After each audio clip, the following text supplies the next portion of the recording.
Guys, तो आज की इस वीडियो में हम फोटोसिंथेसिस के बारे में जानेंगे। तो चलिए शुरू करते हैं। जैसा कि आप सभी को मालूम है कि फोटोसिंथेसिस वह प्रोसेस है जिसमें कोई भी पेड़ पौधा सनलाइट की उपस्थिति में वायुमंडल से CO2 तथा पृथ्वी से H2O और खनिज लवण लेकर के अपना जो है भोजन बनाता है।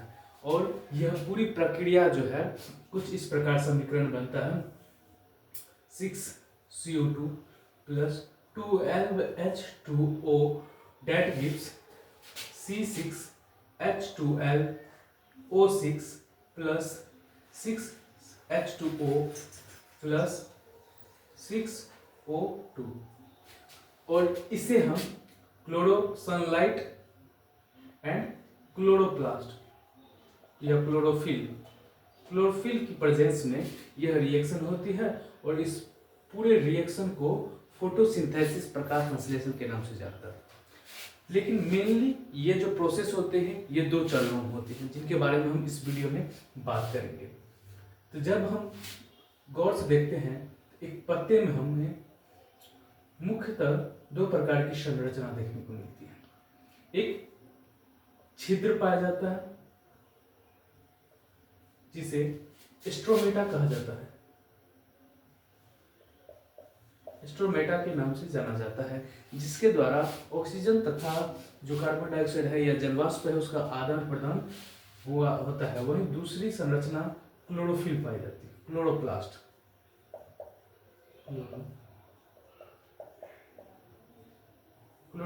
की पाई जाती है। और क्लोरोप्लास्ट में मेनली क्लोरोप्लास्ट एक दोहरी झिल्ली से घिरी एक संरचना होती है जिनके अंदर दो मुख्य पार्ट होते हैं। एक स्तंभ रूप में बना जिसका नाम ग्रेना है और एक ये स्तंभ रूप ग्रेना और बीच वाला जो है इसे स्ट्रोमा के नाम से जाना जाता है।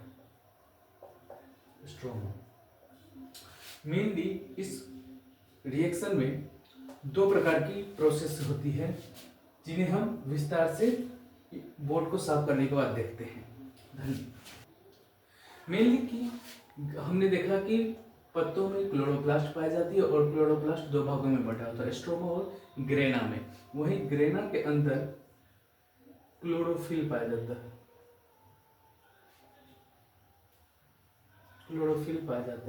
और क्लोरोफिल में मैग्नीशियम पाया जाता है, Mg।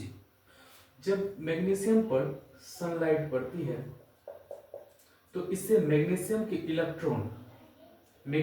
इलेक्ट्रॉन जो है वह उत्तेजित हो जाते हैं और मैग्नीशियम के इलेक्ट्रॉन जो है वह उत्तेजित हो जाते हैं और इससे NADP निकोटिनामाइड एड्रेनिन डाइफॉस्फेट तथा जल के साथ रिएक्शन होता है और ये इसके कारण उत्तेजित इलेक्ट्रॉन के कारण यहाँ जल का अपघटन होता है। जल अपघटन की प्रक्रिया के दौरान इस यहाँ जल दो भाग ऑक्सीजन और हाइड्रोजन में कन्वर्ट हो जाता है और NADP हाइड्रोजन के साथ मिलकर NADPH2 का निर्माण कर लेता है। चूंकि यह प्रोसेस सनलाइट के प्रेजेंस में होती है इसलिए इसे लाइट रिएक्शन कहा जाता है।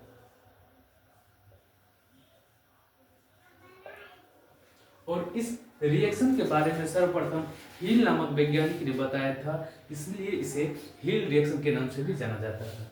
वहीं एक दूसरी रिएक्शन जो कि स्ट्रोमा में होती है, स्ट्रोमा में RUDP पाया जाता है।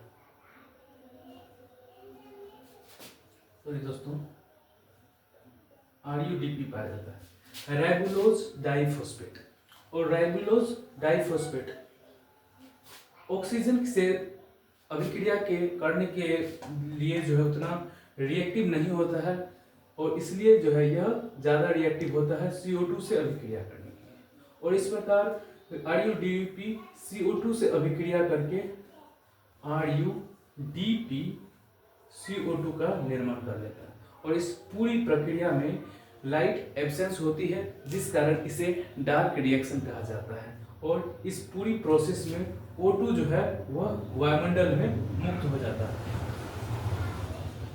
वायुमंडल में जो है मुक्त रूप से चला जाता है, और यह पूरी प्रक्रिया होती है और उसके फलस्वरूप जो है 1 ATP एनर्जी का निर्माण होता है।